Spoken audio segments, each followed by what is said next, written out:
আওয়ামী লীগের দালালরা সাবধান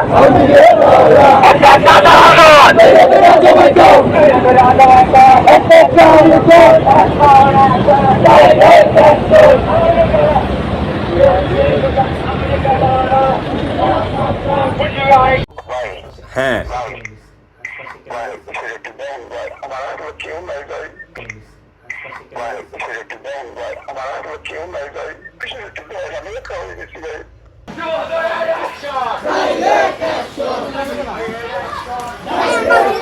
আজকের পর থেকে এই বাজারে সব কন্ট্রোল করবো আমি। দোকানদার ভাইয়েরা আজকের থেকে আপনারা খান্না দেওয়া শুরু করবেন। এখন এই মুহূর্তে আমার লোকজন খান্না উঠাবে।